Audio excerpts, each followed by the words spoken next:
Baba. Hello students. Till yesterday we have done with writing skill, grammar, स्थूल वाचन and poem section. आपके 80 mark के paper से जो बचा हुआ पार्ट है वो है प्रोज सेक्शन, जो आज हम लोग रिव्हिजन करने वाले. आज आपण धडे म्हणजेच गद्य विभागाची उजळणी करणार आहोत. हा धड्यांवर आधारित गद्य विभागाचा प्रश्न पहिला असतो आणि त्या प्रश्नामध्ये एकूण 3 उपप्रश्न विचारलेले असतात. Question 1 seen paragraph for 7 marks, question 2 seen paragraph for 7 marks and sub question 3 unseen paragraph for 4 marks. वैसे टोटल 18 मार्क्स का ये जो क्वेश्चन है इसमें से फुल 18 स्कोर करना पॉसिबल है. यस स्टूडेंट्स, फुल 18. हाँ, द थिंग इज मार्क्स जाते कहां पर वो पहले चेक करना है. सबसे पहले मैं आपको है ना क्वेश्चन पेपर पैटर्न में क्वेश्चन पूछने का जो तरीका है ना वो मैं बता दूं. प्रो सेक्शन में फर्स्ट क्वेश्चन आएगा सीन पैराग्राफ में से, और ये सीन पैराग्राफ का जो फर्स्ट क्वेश्चन है ना इसमें 4 मार्क्स की एक्टिविटी है और 3 मार्क का स्वमत.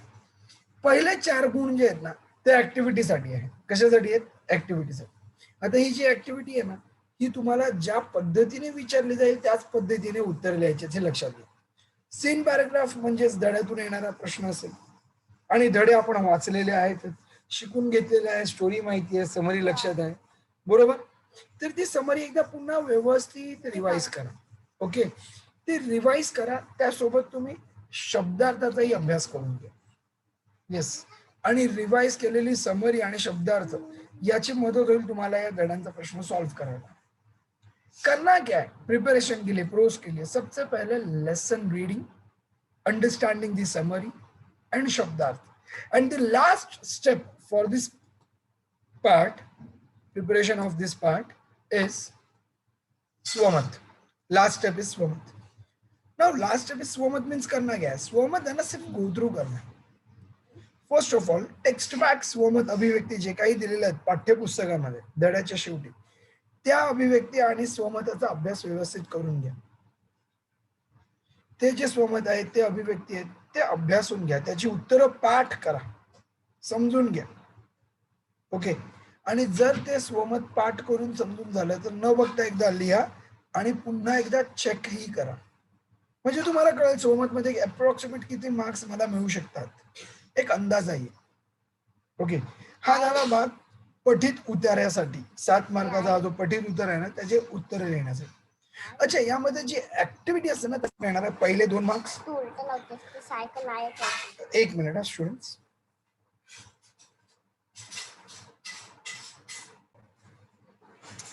एस आय सेड की पठित उतारा आहे ना यामधल्या आकृतिबंधासाठी पहिल्या 2 मार्कासाठी ऍक्टिव्हिटी येणार है from given paragraph. Next 2 mark के लिए एक्टिविटी आने वाला है from given paragraph and 3 mark का स्वमत. ओके, बट ऍक्टिव्हिटी का आन्सर लिखना कैसा हे पण समजून घ्या. ऍक्टिव्हिटीची जी उत्तर आहेत आकृतिबंधावर लिहिण्याची उत्तर ती फक्त एका शब्दात उत्तर न लिहिता तुम्हाला दिलेला प्रश्न एकदा लिहायचा आहे, त्या प्रश्नाच्या आजूबाजूला असलेला तो आकार ओवल शेप या तो वो रेक्टेंगल होता है, कभी ट्रायंगल होता है, वो एरो होता है, एज इट इज एक बार ड्रॉ कर लो एंड देन आंसर लिखना. और जो आंसर वाला पार्ट है उसको आंसर लिखने के बाद बॉक्स बनाना, रेक्टेंगल या ओवल जो भी है, but it all should be by pen, by using pen. या सगळ्या गोष्टी झाल्या पाहिजेत पेन वापरून. ज्या पेनने तुम्ही उत्तर लिहिणार आहात त्याच पेनने तुम्हाला हे सगळे ऍक्टिव्हिटीचे बॉक्स वगैरे बनवायचे. हा इट्स अ रूल, नियम आहे जो तुम्हाला बोर्डच्या प्रश्नपत्रिकेत उत्तरपत्रिकेत सुरुवातीलाच लिहून दिला जाईल की उत्तरपत्रिकेत कुठेही पेन्सिलचा वापर करू नये सांगितलेलं असेल.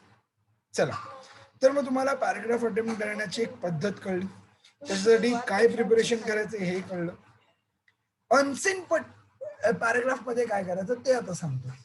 अगेन अनसीन पॅराग्राफ सॉल्व करते वक्त read given paragraph carefully, because given paragraph कहीं पर भी एक्सप्लेनेशन में आपके आया नहीं है, ना कभी आपने उसके बारे में कुछ सुना है, ना कभी उसके बारे में आपने कुछ पढ़ा है.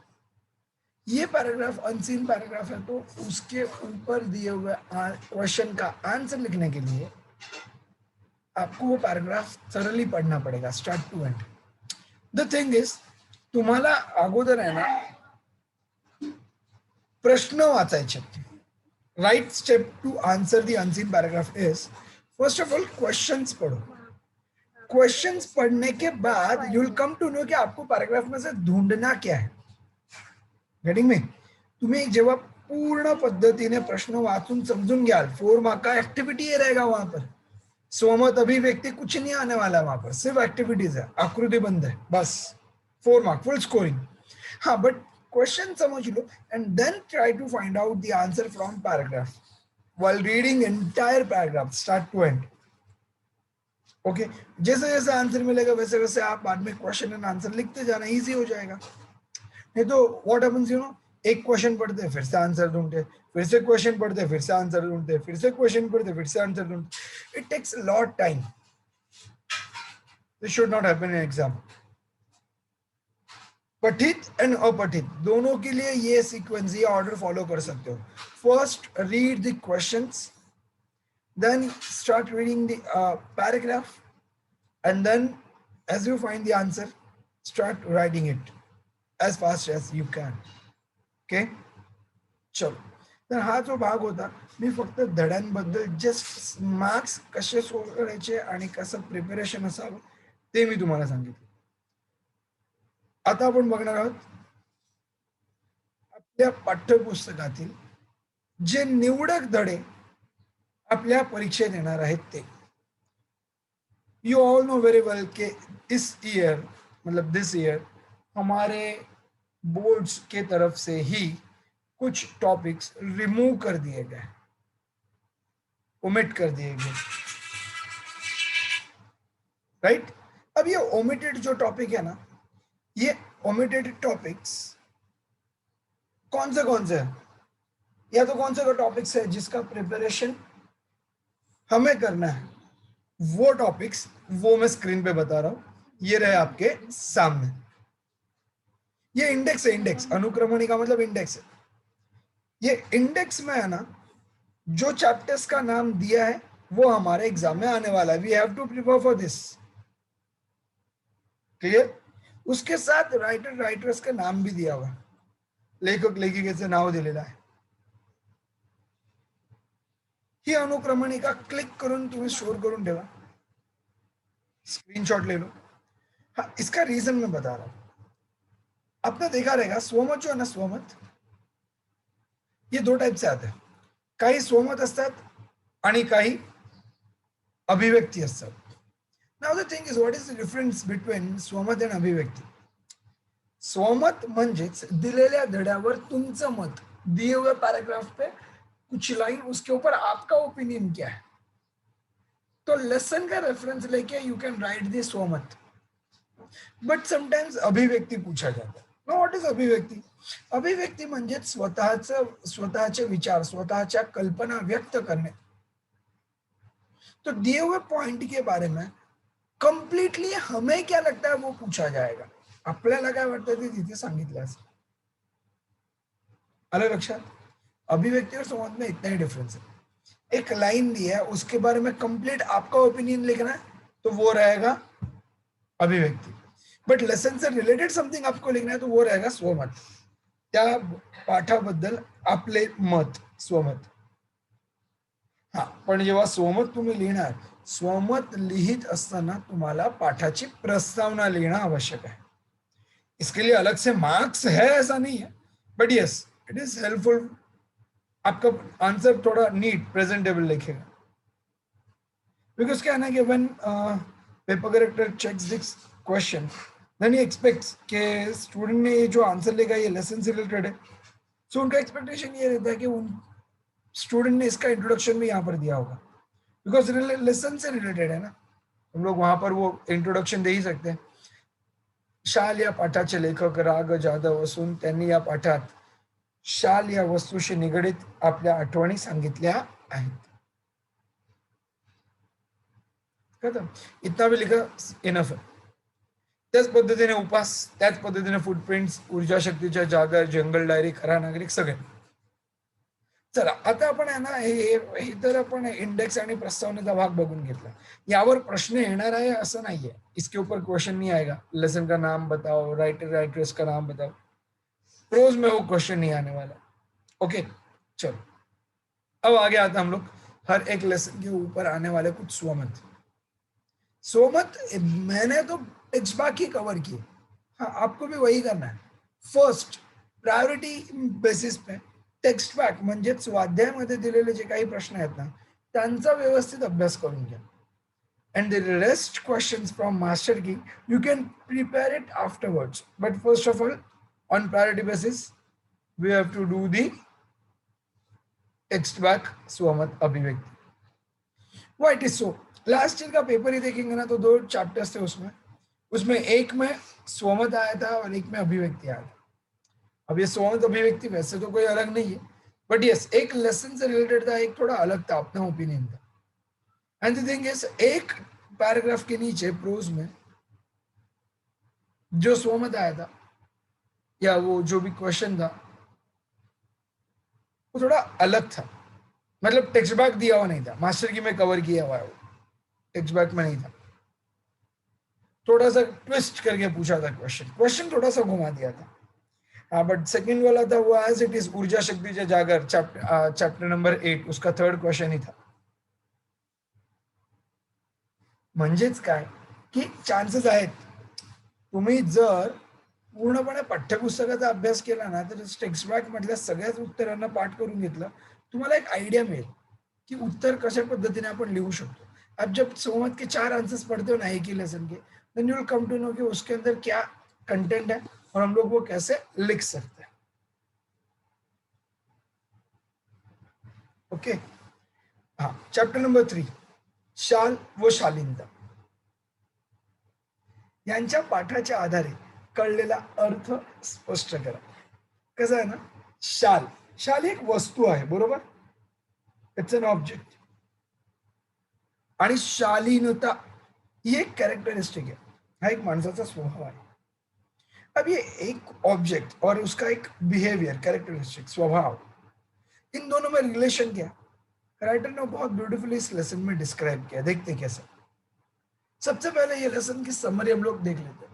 समरी में ये है की शाल या धड्यामध्ये लेखक राग जाधव यांच्या जीवनातील शालेबद्दलच्या आठवणी आहेत.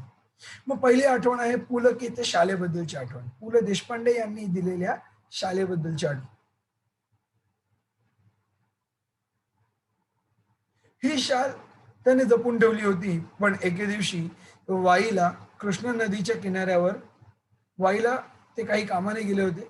त्यावेळेस कृष्णा नदीच्या किनाऱ्यावर एक बाई मासे पकड़ण्याच्या कामात व्यस्त होती आणि तिचं लहान मूल, उसका छोटा सा बच्चा एक टोपली में था.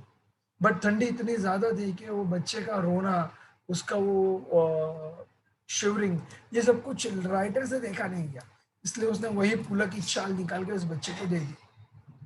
इस वक्त राइटर से ज्यादा जरूरत उस शॉल का किसको था, उस छोटे से बच्चे को. तो ठंडी से बचने के लिए इन्होंने इस शाल का यूज करने के लिए दे दिया. अब थर्ड पार्ट इस लेसन का देखेंगे तो नारायण सुर्वे, कविवर्य नारायण सुर्वे, इनके पास तो ढेर सारे शॉल है और उन्होंने ही दिया हुआ स्टेटमेंट, शाली घेऊन घेऊन मी अगदी शालीन बनू लागलो आहे. बट एक्चुअली शाल मतलब ऐसा एक रिस्पेक्टेड अवॉर्ड है जो शालीन इंसान को ही मिलता है. शालीनता म्हणजेच काय, हम्बल, पोलाइट, जो समाज के भले के लिए कुछ कर दिखाना चाहता है, ऐसा इंसान शालीन. अशा व्यक्तीला शाल दिली जाते ॲज अ ऑनररी अवॉर्ड.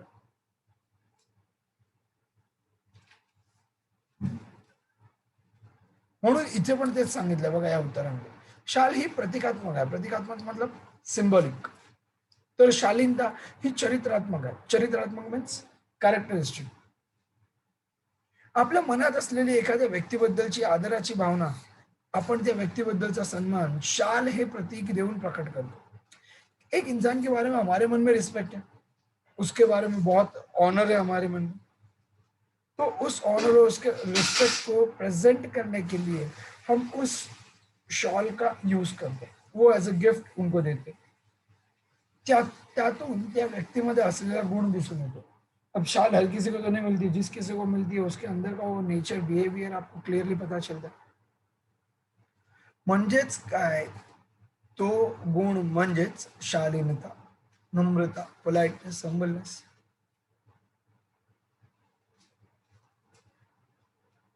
व्यक्तीचे चारित्र्य हे शालीनतेमध्ये दडलेले असते. त्याच व्यक्तीचे चरित्र लिहिले जाते ज्या व्यक्तीचे चारित्र्य चांगले आहे. यस, जिस इंसान का बिहेवियर अच्छा है ना, उसी इंसान के बिहेवियर के बारे में लिखा जाता है. जो रिटर्न पार्ट है ना, दैट इज चरित्र. आत्मचरित्र होता है, चारित्र्य नहीं होता. चारित्र मतलब इंसान का बिहेवियर, स्वभाव. जो इंसान नेचुरली हम्बल, पोलाइट, शांत है, जो समाज के भले के बारे में कुछ करना चाहता है और ऐसे करने की कुछ कोशिश कर रहा है, वो इंसान का ही चरित्र लिखा जाता है, म्हणजेच त्याची बायोग्राफी लिहिली जाते. ज्या व्यक्तीचे चारित्र्य चांगले आहे, चारित्र्याचे एक अंग आहे शालीनता. चारित्र्याचे एक अंग आहे शालीनता, मतलब एक चारित्र्य, एक कॅरेक्टरिस्टिक का एक हिस्सा आहे हे शालीनता, पोलाइटनेस, हंबलनेस. म्हणूनच तर मी म्हटले आहे ना, शाल आणि शालीनता यांचा संबंध खूप महत्वाचा आहे. शाल आहे प्रतिकात्मक, तर शालीनता आहे शालीन, चरित्रात्मक. हा भाग होता या उत्तराचा, जो मी आता तुम्हाला समजवलाय. आपण वळूया पुढच्या उत्तराकडे. फ्रॉम चॅप्टर नंबर 4, उपास. It's a simple answer. Actually उपास ये लेसन थोड़ा लेंथी है, बाकी है तो वो सिंपल इंटरेस्टिंग, सुनने जैसा, पढ़ने जैसा स्टोरी.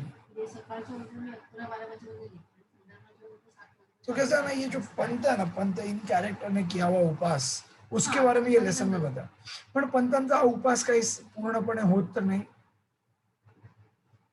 आणि त्यांनी उपास करण्याचं कारणही आपल्याला माहिती आहे. त्यांचा उपासाचं कारण होतं 181 पाऊंड वजन. अशा 181 पाऊंड वजन असलेल्या या पंतांना वजन कमी करण्यासाठी वेगवेगळे उपाय करावे लागले, आणि ते उपाय सुचवले त्यांच्या साहित्य मंडळींनी, त्यांच्या कार्यालयातल्या मंडळींनी. पण पंत या सगळ्या गोष्टी ऐकतात, करण्याचा प्रयत्नही करतात, पण त्यांचं वजन काही कमी होत नाही. अच्छा, उसी में एक क्वेश्चन पूछा गया इन बिटवीन, ये भी पार्ट आया था कि उनके इस डाइट के पीछे सपोर्ट करने वाले तो बहुत से लोग थे, गाइड करने वाले, बट डाइट फिक्स कैसे चलना चाहिए और उसके लिए क्या क्या करना चाहिए, ये गाइड करने वाली उनके घर पे एक सुपरवाइजर थी, उनकी पत्नी. पंतांच्या उपासाबाबत त्यांच्या पत्नीचा अवर्णनीय उत्साह तुमच्या शब्दात वर्णन करा. पंत के डाइट के बारे में उनकी वाइफ का एक्साइटमेंट क्या था, ये यहाँ पर पूछा हुआ है. ठीक है, चलो तो आपण प्रश्न समजून घेऊया. पंतांनी वजन कमी करण्यासाठी आहार परिवर्तन करण्याचे ठरवल्यावर त्यांच्या कुटुंबाचा उत्साह अवर्णनीय होता. कुटुंबाचा म्हणजे फॅमिलीचा नाही, इथे त्याचा अर्थ त्यांच्या बायकोचा. रोज काही ना काही चमत्कारिक पदार्थ पंतांच्या पानात पडायला लागले. और रोज कुछ ना कुछ नया, चमत्कारिक, सरप्राइजिंग उनके प्लेट में आता था.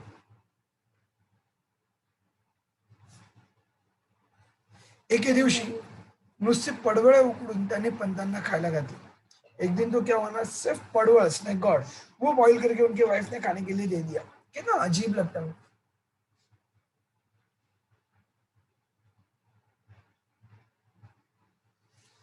साथ में त्याच सोबत शेवग्याच्या शेंगा काय, पडवळ काय, भेंडी काय, चवळीच्या शेंगा, अशा सगळ्या सडपातळ भाज्यांचा खुराक तिने चालू केला.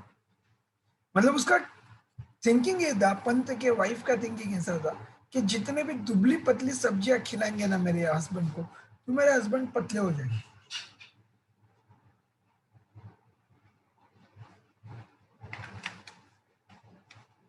कोबी, कॉलीफ्लावर वगैरह बारसेदार मंडळींची तर स्वयंपाक घरातून हकालपट्टीच झाली. गोल मोटोल सब्जियां जो है ना, जिनकी वजह से ये गोल मोटोल हो सकते हैं, ऐसा लग रहा था उनके वाइफ को, उन सब्जियों को तो सीधा किचन रूम से बाहेर फेक दिया. अशा प्रकारे सकाळचे चहा देखील आता पूर्वीसारखा गोड लागत नव्हता, म्हणून तो चहा ही बंद केला. कसं आहे ना, की चहा बंद केला, भाज्या काही बंद केल्या, काही भाज्या चालू ठेवल्या और भी कुछ एक्टिविटीज हुई, म्हणून सबकी वजह से इसका वेट कम नहीं हुआ. अपने क्वेश्चन में तो सिर्फ उनके वाइफ का क्या सजेशन था वो हमने पूछा, वो आपने एक्साइटमेंट उनके वाइफ का यहाँ पर बता दिया. चला, अशा प्रकारे पंतांच्या पत्नीचा अवर्णनीय उत्साह इथे दिसून येतो. मग आचार्य बाबा बर्वे यांच्या टॉन्टफुली वागण्यानंतर पियर सिंह ने जो बात किया उसके बाद फाइनली पंत ने सीरियसली डाइट करने का सोच लिया. इन 1 महीने का सीरियस डाइट के बाद भी वेट कुछ कम नहीं हुआ. ये था लेसन का रिझल्ट. अच्छा, आपण येतोय आता पुढच्या धड्यावर. त्या धड्याचं नाव आहे फुटप्रिंट्स. आपल्या पायांचे वातावरणावर उमटलेले ठसे आपल्याला सहजतेने पुसता येत नाही. या विधानाचा तुम्हाला कळलेला अर्थ स्पष्ट करा. हा प्रश्न आहे. कसं आहे ना, मी तुम्हाला सांगतो बघा. फुटप्रिंट्स या या धड्यामध्ये सुमित या कॅरेक्टरने या व्यक्तीने बनवलेला एक ऍप आहे. त्या ऍपचं नाव आहे फुटप्रिंट्स. तेच आपल्या धड्याला नाव दिलंय. पण त्या ऍपचं एक्झॅक्ट काम काय आहे ते अगोदर समजून घ्या. तो जो ऍप आहे ना, तो एन्व्हायरमेंट प्रोटेक्शनसाठी आपल्याला रिअलाइज करून देणारा एक ऍप आहे. काय रिअलाइज करून देणार? How much of carbon we have spreaded in this environment. किती कार्बन आपण या वातावरणात पसरवलंय याची जाणीव करून देणारा हा एक ऍप आहे. आणि जर ते पाहता आपण वेळीच योग्य निर्णय घेतला नाही, करेक्टिव एक्शन हमने लिया नहीं, तो जरूर प्रॉब्लेम हो सकता है. आपल्या वातावरणाचे आपल्या पायांचे वातावरणावर उमटलेले ठसे. पहला ये वाला पार्ट किया ना, ये एक्सप्लेन करो. कौन-से ठसे हैं? Carbon footprints. कार्बन फुटप्रिंट्स कैसे एनवायरमेंट में आ रहे हैं? Because of global warming. Global warming को हम अननोइंगली बढ़ाते जा रहे हैं, सपोर्ट करते जा रहे हैं. ये पहले लिखो. एंड देन सेकंड पैराग्राफ में उसको क्लियर करना क्यों मुश्किल है? उतना इजी नहीं,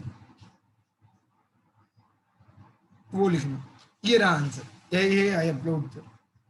वातावरणात ग्लोबल वॉर्मिंगचे प्रमाण वाढताना दिसत आहे, बरोबर.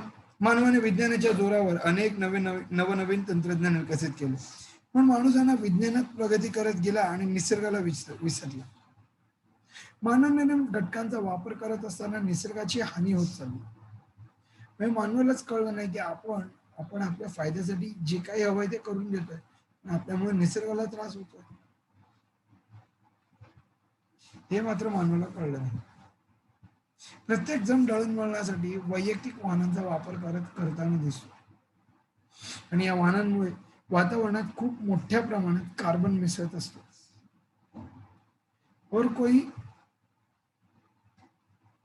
जहां कहीं पर भी जाना वहां पर प्राइवेट व्हीकल्स यूज करके जाता है.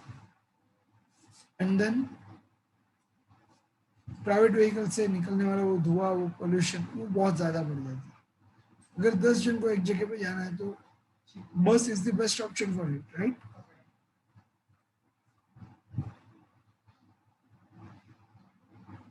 मतलब public transportation is very important. वो यहाँ पर बता. Next part. प्रत्येक जण दळणवळणासाठी वैयक्तिक वाहनांचा वापर करताना दिसतो. या वाहनांमुळे वातावरणात खूप मोठ्या प्रमाणात कार्बन मिसळत असतो. वृक्षतोड करून तर आपण मोठमोठ्या इमारती उभारल्या. अभी कार्बन को कंट्रोल करने वाला कौन था? ट्री. बट हमने क्या किया? इन ट्रीज को भी काट दिया. झाडे नष्ट झाल्याने वातावरणातील ऑक्सीजनचे प्रमाण कमी होत आहे. अब ट्रीज को हमने काट दिया, उसकी वजह से धीरे धीरे कार्बन डाइऑक्साइड कंट्रोल करना रह गया आणि ऑक्सिजनचं प्रमाण हळूहळू कमी होत गेलं. त्यामुळे वातावरण हळूहळू प्रदूषित झालेलं आहे. इसलिए एन्व्हायरमेंट धीरे धीरे पॉल्यूट होते जा रहा. म्हणून लेखक रेखामावशीचे उदाहरण देतात. कारण त्या कशा आहेत ना, त्यांनी तर कधी कोणत्याही वाहनाचा वापर केलेला नाही, बरोबर. त्यांनी झाडंही लावलेली आहे. त्या इथे तिथे जाताना सायकलचाच वापर करतात. मग अशा रेखांशांमुळे कधी निसर्गाला कोणतीही हानी पोहोचलेली नाही, म्हणून त्यांचे फुटप्रिंट्स आपल्याला सिल्वर रंगाचे दिसतात. पण पावडे काका जिथे फिरायचं तिथे गाडीनेच फिरतात, आणि म्हणून त्यांचं फिरणं जास्त होत असल्यामुळे, त्यांच्या गाडीचा वापर जास्त होत असल्यामुळे पेट्रोलही अधिक प्रमाणात वापरलं जातं, धूरही अधिक प्रमाणात येतो.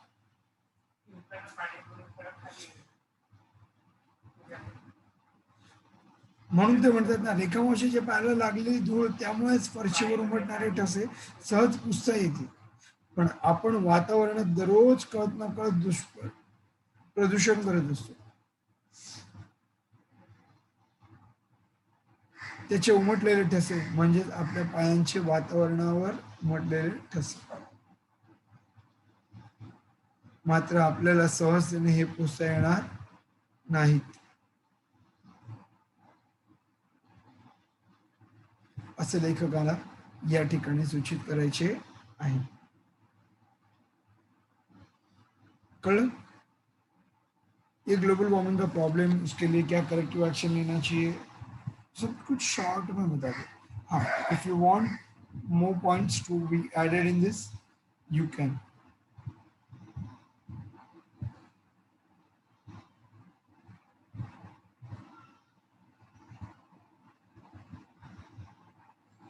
Yes, this is the chapter number 8. Bhave सरांचे शब्द हीच खरी माशेलकरांची ऊर्जा. या विधानाचा तुम्हाला समजलेला अर्थ स्पष्ट करा. कसं आहे ना, ऊर्जा शक्तीचे जागर या धड्यामध्ये रघुनाथ माशेलकर, डॉक्टर रघुनाथ माशेलकर यांच्या लहानपणीचं वर्णन केलेलं. पण त्यांचं बालपण तुम्हा माझ्यासारखं एवढं सुंदर नव्हतं, बरोबर. तुमचं माझं बालपण कसं आहे ना, की खूप व्यवस्थित पद्धतीने आपण घालवलं. तिथे आईबाबांनी आपली पूर्णपणे काळजी घेतली, आपल्याला जे हवं ते हवं नको ते पाहिलं आणि दिलं. पण रघुनाथ माशेलकर यांचं बालपण किती स्ट्रगलफुल होतं हे आपण बघितलं. लहानपणी दक्षिण गोव्यातून मुंबईला येऊन शिफ्ट झालेले, कामासाठी इथे तिथे भटकणं. यांचं नाही, यांच्या आईचं. यांची आई इथे तिथे कामासाठी भटकत होती, तिथून त्यांना पैसे मिळवून मुलाचं शिक्षण करायचं होतं. त्यावेळेस इथून तिथून कागद मिळवलेली कागद आणि त्या कागदांपासून बनवलेलं ते त्या वह्या, त्यावर बोटा एवढी पेन्सिल घेऊन सराव करणं, हे सर्व रघुनाथ माशेलकरांना आजही आठवतं. भावे सरांचे शब्द हीच खरी माशेलकरांची ऊर्जा. मग भावे सर त्यांना याच लालबागच्या एका शाळेत युनियन हायस्कूलमध्ये भेटले. त्या युनियन हायस्कूलमध्ये हे जे भावे सर भेटले ते तिथे भौतिकशास्त्र शिकायचे, फिजिक्स. असे हे भावे सर त्यांनी एक प्रयोग करून दाखवला होता रघुनाथ माशेलकर यांनी. कोणता प्रयोग होता तो? मैग्नीफाइंग ग्लास का. परफेक्ट. उस एक्सपेरिमेंट में, मैग्नीफाइंग ग्लास के एक्सपेरिमेंट में आपने ध्यान से देखा होगा तो एक मैसेज है, अपने पास जितनी एनर्जी उसको कॉन्सेंट्रेट करो ना तो कुछ भी जला सकते हो. सनलाइट तो है उतने से जितना मैग्नीफाइंग ग्लास है, बट उसके सनलाइट को हम ऐसे एक प्रॉपर एंगल में ला देना जहां पर सारे रेस कनेक्ट हो जाते.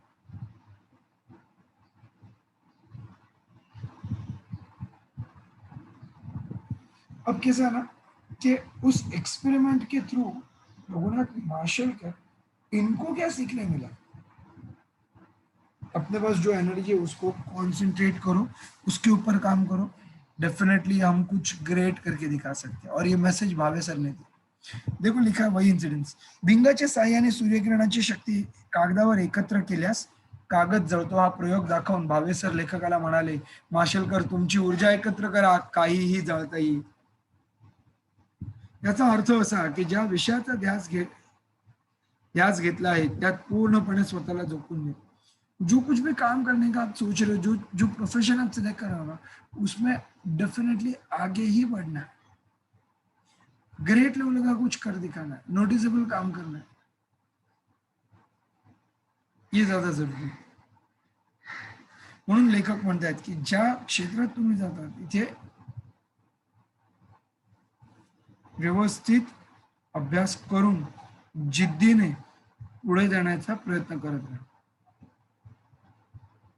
त्यात पूर्णपणे स्वतःला झोकून द्या. कोणतीही गोष्ट तुम्ही मिळवू शकता, साध्य करू शकता. खरोखरच आयुष्याचं फार मोठं तत्वज्ञान लेखकाला भावेसरांच्या शिकवणीतून मिळालं. त्यांना जणू काही एकाग्रतेचा मंत्र मिळाला. दिस इज द एकाग्रतेचा मंत्र मीन्स मेसेज ऑफ कॉन्सन्ट्रेशन, अ की मैसेज ऑफ कॉन्सेंट्रेशन, जो कि अपने रघुनाथ माशेलकर इनको भावे सर इन्होंने बताई हुई चीज से समझना, आणि विज्ञान ही समजलं और वो सायन्स भी समझ में आ गया. भावे सरांच्या शिकवणीतून भावे सरांच्या या शब्दातून त्यांनी पुढे केलेल्या पुढे जाण्याची आणि प्रगती करण्याची जबरदस्त ऊर्जा मिळाली.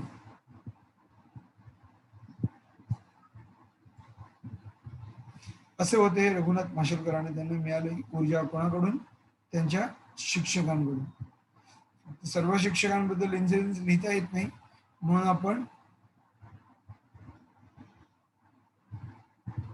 भावे सरांबद्दल थोडी माहिती दिली आणि काही इतर शिक्षकांबद्दल थोडीफार माहिती दिली होती.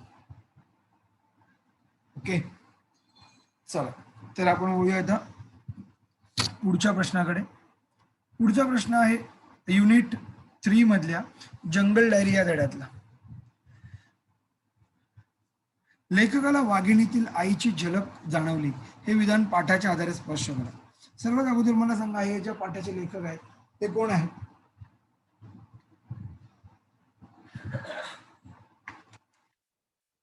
Atul Damankar, by profession wildlife photographer and researcher. Yes, असा हा व्यक्ती ज्याने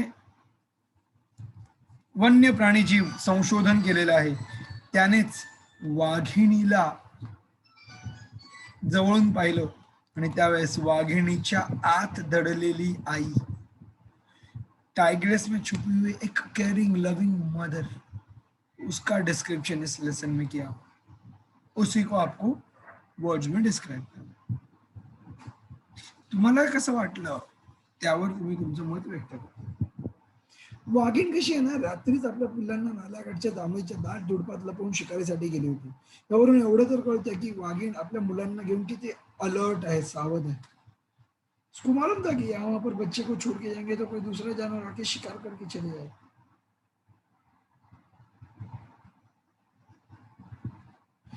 अब ऐसे ये कोई भी जानवर आके इन बच्चों का शिकार ना करे, इसीलिए वो टाइग्रेस ने अपने उन बच्चों को यहाँ वहां पर न की एक सेफ जगह पे छोड़ दिया था. संभाव्य शत्रूंच्या हल्ल्यापासून आईने त्या पिल्लांना सुरक्षित ठिकाणी लपवले होते. ये this is the point number 1. Now coming to point number 2. शिकारीनंतर ती सरळ पाण्यात येऊन बसली.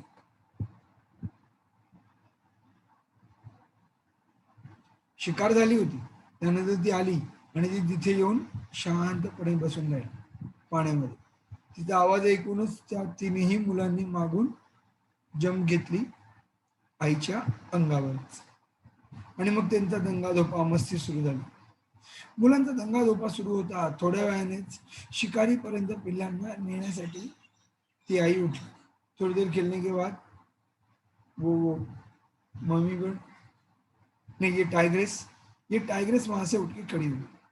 वो जाने वाली थी शिकार की तरफ, पण ती शिकारी करण्यासाठी शिकार केलेली आहे. जिथे शिकार ठेवली आहे तिथे जाण्यासाठी निघाली तेव्हा तिने मागे वळून आपल्या पिल्लांना आवाज दिला. एंड उस वक्त 2 बच्चे उसके पीछे पीछे चले गए थे और 2 अभी भी पानी में खेल रहे थे. बट अलर्ट ऐसी केयरिंग मदर फिर से एक बार टर्न होके पीछे देखती है. पुन्हा एकदा ती मागे वळून बघते आणि पुन्हा एकदा ती आवाज देते आपल्या पिल्लांना जवळ बोलवण्यासाठी.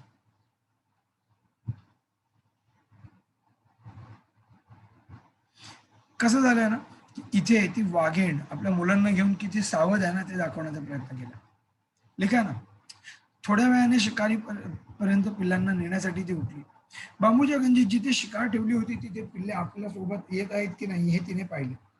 2 पिल्ले तिच्या मागोमाग निघाली, पण अजूनही 2 पिल्ले पाण्यातच खेळत होती. वाघिणीने शेवटी परत त्यांना बोलावणारा आवाज काढला. वाघिणीने 4ही पिल्ले आपल्या बरोबर येत आहेत की नाही हे पाहिलं, याची सुटका केली आणि मग म्हणजेच इथून पुढे जायला निघाली. आणि मग त्या जबाबदार आईचं एक सुंदर वर्णन, एक सुंदर झलक आपल्याला पाहायला मिळाली. या तिच्या प्रेमाचे, खबरदारीचे लेखकांनी निरीक्षण केले आणि त्या वाघिणीतील एका आईची झलक आपल्याला बघायला मिळाली. पिल्लांची देखभाल करणे, सांभाळणे, त्यांना शिकार आणून खाऊ घालणे, हे वाघिणीने जबाबदारीने केलेले सगळे तिचे काम, आईचे कर्तव्य तिने निभावले होते. त्याला वाघिणीतल्या आईची झलक अशा प्रकारेच पाहायला मिळाली. तर हा होता जंगल डायरी हा धडा. त्यातून एक विचारला सोमताचा प्रश्न.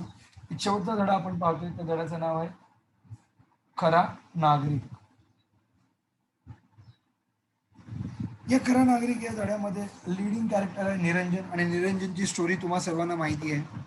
काय झालं त्या निरंजन बरोबर आपल्याला माहिती आहे, बरोबर. चला, निरंजन नावाचा एक मुलगा, बरोबर,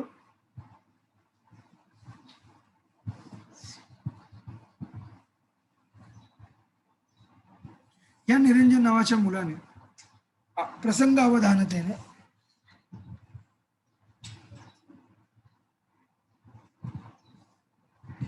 होणारा मोठा अपघात थांबवला होता. घडलं असं की रेल्वे रुळावर कॉन्क्रीट तोडून कोणीतरी मोठा घातपात करण्याचा डाव रचला होता. पण निरंजनने बघितलं आणि स्वार्थी हेतू न ठेवता तो एवढ्या लोकांचा जीव वाचवण्यासाठी स्टेशनच्या दिशेने पळाला. पण त्यावेळेस त्याची परीक्षा होती, परीक्षाही देणं महत्वाचं होतं, कारण परीक्षा दिली नाही तर त्याचं शिक्षण पुढे कंटिन्यू होणार नाही, हे सर्वांना माहिती आहे. त्या धड्यामध्ये तसं दिलेलं आहे. पण या सगळ्या गोष्टी एका बाजूला राहिल्या आणि निरंजनने त्यावेळेस लोकांचा विचार केला, स्वतःचा विचार केला नाही, हे ते महत्वाचं. म्हणून निरंजनला खरा नागरिक म्हणलं पाहिजे. समरी आहे ही धड्याची, जी आता इथे उत्तरामध्ये आपण पाहणार आहोत. तसं पाहिला तर निरंजन एक कष्टाळू मुलगा, प्रामाणिक मुलगा, घरातली गोठ्यातली सगळी कामं करून तो अभ्यासही वेळेवर करतो. आज तसा नागरिक शास्त्राचा पेपर होता आणि पेपरच्या दिवशी सकाळपासून अभ्यास करून तो वाराने जेवणासाठी म्हणून देशमुखांकडे जात होता. पण पुलावर जात त्याने अघटितच काहीतरी पाहिले. कुणीतरी पुलाचे कॉन्क्रीट फोडून रेल्वेचे रुळ वेडे वाकडे करून ठेवले होते. म्हणजेच कोणाचा तरी डाव होता इथे मोठा घातपात घडवून आणायचा, ऍक्सिडेंट घडवून आणायचा. कट होता, कट म्हणजेच डाव, प्लॅनिंग. तो सावध झाला आणि गाडी येण्यापूर्वीच त्याने स्टेशनकडे धाव घेतली. ट्रेन आण्याचे पहिले ये भागते भागते स्टेशन की तरफ. प्रसंग आणि धोका समजावून सांगितला, त्याबरोबर तिथून स्टेशन मास्तर आले, पोलीस अधिकारी आले आणि त्यांनी पंचनामा सुरू केला. संभाव्य धोका निरंजन मुळे टळला. पॉसिबल एक्सीडेंट ये निरंजन के वजह से नहीं हुआ. केवळ पुस्तकी ज्ञान मिळवून गुण मिळवणे एवढेच मर्यादित ध्येय न ठेवता स्वार्थ बाजूस ठेवून त्याने सर्वांचा जीव वाचवला, हे महत्वाचं है. सिर्फ बुक में लिखा हुआ नॉलेज वो पढ़ के मार्क्स स्कोर करके आगे बढ़ने से अच्छा है बुक में पढ़ी हुई चीज को लाइफ में इम्प्लीमेंट करना चाहिए और वैसे बिहेव करना चाहिए. खऱ्या नागरिकाचे कर्तव्य त्या निरंजननेच निभावले होते. ओके, तर खरा नागरिक याबद्दल, निरंजनच्या स्टोरी बद्दल जस्ट आपण एक रिव्हिजन पण घेतला आणि हा धडा पण पाहून घेतला, हे उत्तरही पाहून घेतलं. अशा पद्धतीने स्वमत आणि अभिव्यक्ती जे आहेत त्या धड्याच्या मागे, त्यांचा सर्वांचा व्यवस्थित अभ्यास करा. अगोदर वाचन, मग मनन, चिंतन आणि मग लिखाण. पहले पढ़ो, सोचो, समझो एंड देन लिख के प्रैक्टिस करो स्वमत. ठीक है. सो प्रो सेक्शन में भी मैक्सिमम मार्क्स आप स्कोर कर सकते हो. लिहिलं नाही ते डॉक्टर APJ अब्दुल कलाम सांगतात, आपण झोपेत पाहतो ते खरं स्वप्न नसतं, तर आपली झोप उडवतो तेच खरं स्वप्न असतं. तो अब टाइम आ गया जहां पर हम अपनी नींद उड़ जानी चाहिए और प्रिपरेशन शुरू हो जाना चाहिए. ओके, सो 90% वाला अब ड्रीम नहीं रहा है, अब वो एक डिटर्मिनेशन बन गया, रिजोल्यूशन बन गया. तो 90% प्लस स्कोर करने के लिए हार्डवर्क शुरू कर दो, प्रिपरेशन शुरू कर दो. Okay, all the best. Thank you students. Bye. Take care.